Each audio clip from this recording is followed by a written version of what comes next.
Jusqu'à 9h30, les choses de la vie avec Julia. Et surtout avec notre éducateur canin, Pascal Tréorel, déjà installé et prêt à répondre à toutes vos questions concernant vos chats, vos chiens. Pascal, on va au standard de France Bleu. Il y a Janine qui est à Évrecy, qui a une question pour vous. Janine, bonjour. Bonjour Julia. Bienvenue à vous. Pascal vous écoute. Dites-moi, j'ai récupéré une chatte au refuge de Cabourg. Ça va faire cela 1 an. Donc, c'est une chatte qui avait été maltraitée. Donc, j'ai eu beaucoup de mal à l'apprivoiser, évidemment, mais elle est très gentille, très mignonne. Mais le problème, c'est qu'elle se gratte et elle s'arrache le poil. Ah, c'est un problème ça, Pascal? Ça peut l'être, effectivement.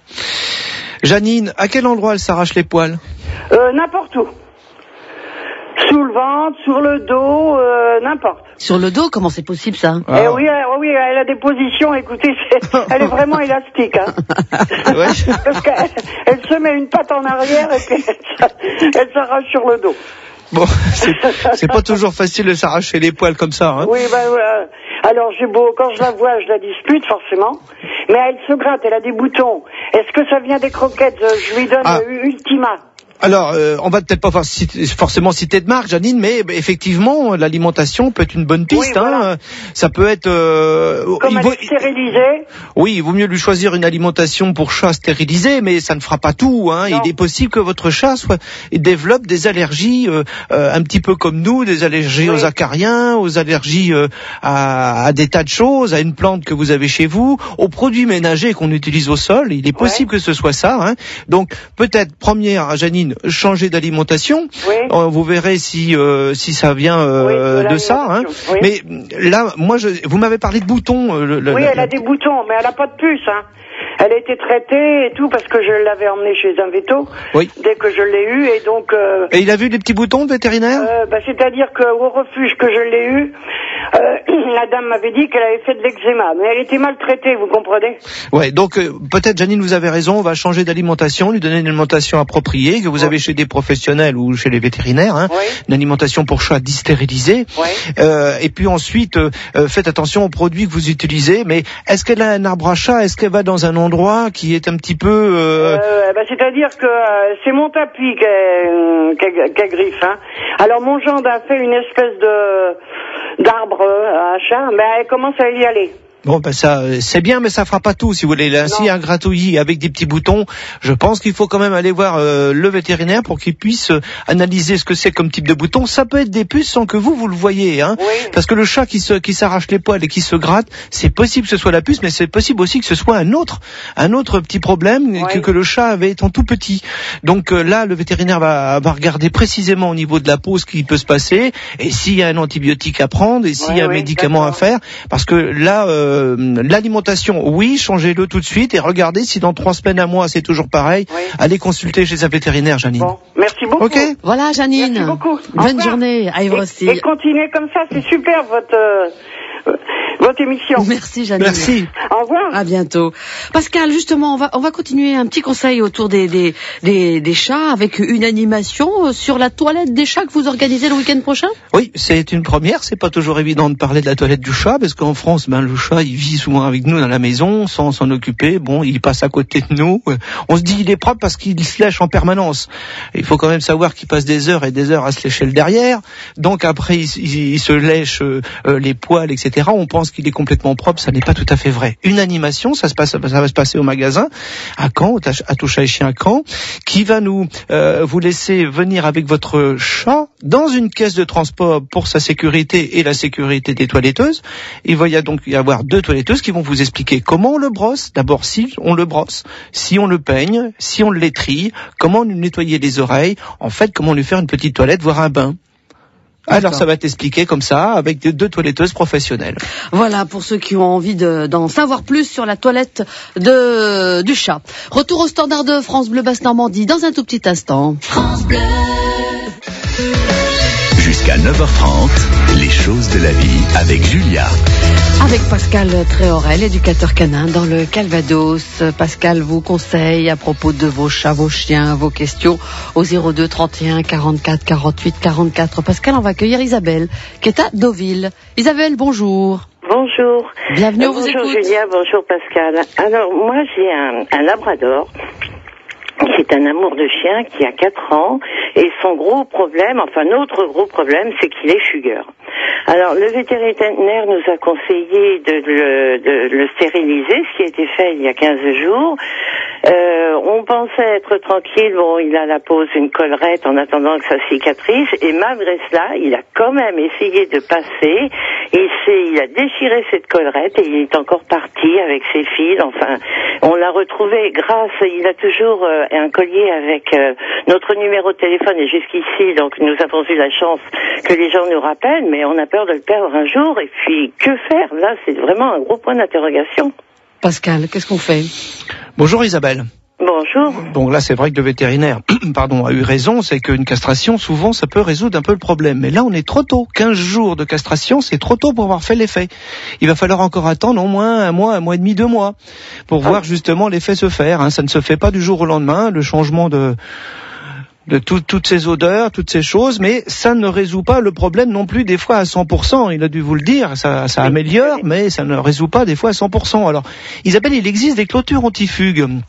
C'est un fil qu'on va mettre autour de la propriété ou dans un endroit précis où le chien ne peut pas sortir, du moins là où il pourrait sortir, c'est-à-dire une porte, je sais pas, une haie, vous voyez, qui est un petit peu ajourée. C'est peut-être comme ça chez vous, c'est pas complètement plein. C'est un grand jardin, il y a 2000 mètres carrés. Nous avons fait clôturer correctement pour essayer justement parce qu'on connaît l'animal, mais il a trouvé le moyen de gratter en dessous et de passer, de se faire un passage, donc que l'on a découvert.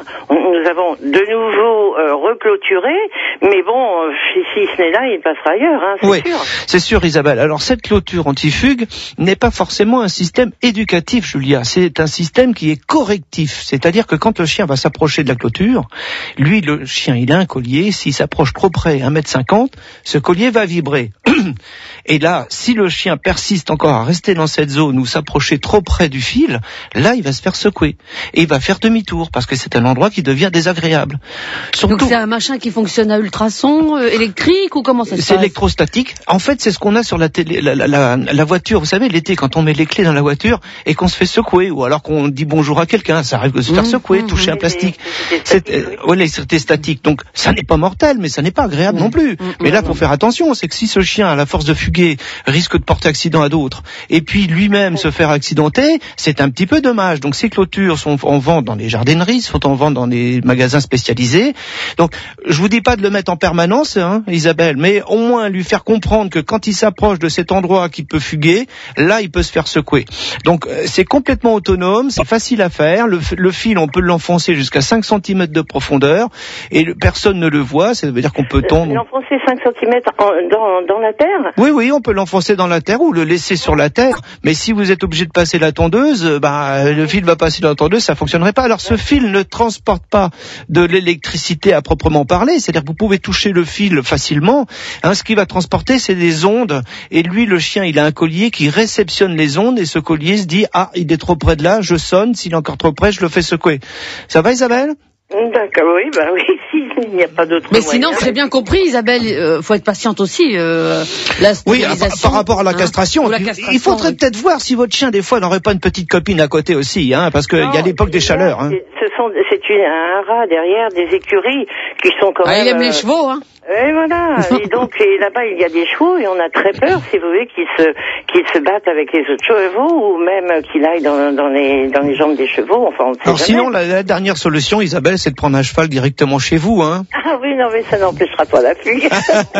Bon, voilà, vous avez déjà quelques pistes et puis vous n'hésitez pas à revenir vers nous s'il y a un souci plus tard. D'accord, merci Isabelle. Infiniment, merci de votre gentillesse. Au revoir. Les choses de la vie. 02 31 44 48 44. Marie-France à Caen, bonjour.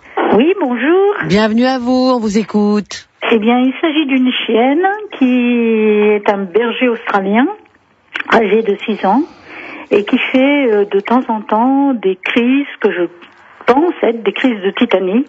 C'est extrêmement impressionnant. La première fois, j'ai cru qu'elle allait crever. Et je ne sais pas pourquoi ça fait ça. Et à chaque fois qu'elle fait ses crises de tytanie, pendant quelques minutes, de presque 1 heure, on a l'impression qu'elle perd la boule complètement. Qu'elle est plus du tout, elle nous reconnaît plus, elle sait plus où elle se cogne partout, puis ça revient.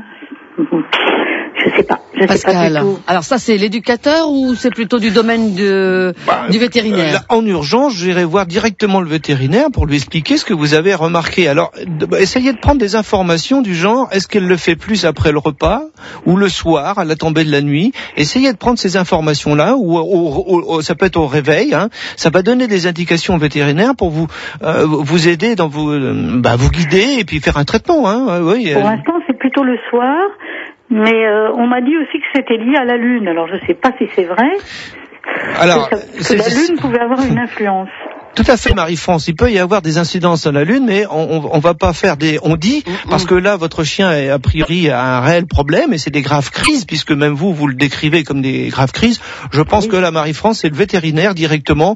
On va pas jouer à Madame Irma, on va tout simplement faire ça peut être une prise de sang, hein. Ça peut être une prise de sang où ça va donner qu'il y a tel et tel souci. Mais là, sinon, quand le chien dort, il a des spasmes brutaux et des petits cris. Bon, jusque-là, ça m'avait pas du tout impressionné. Ça, c'était sans comparaison avec les crises. Marie-France, tous les mammifères rêvent, y compris la baleine, etc. Tous les mammifères rêvent, ça fait partie d'un système normal. Oui. Mais il y a rêver sans arrêt avec des cris et se réveiller complètement affolé. Là, il faut en parler au vétérinaire parce qu'il peut y avoir. Mais là, c'est pas du tout dans le cadre d'un rêve. Hein. C'est beaucoup plus grave. C'est vraiment le chien. On a l'impression qu'il se débat c'est même pas une impression. Il se débat dans tous les sens.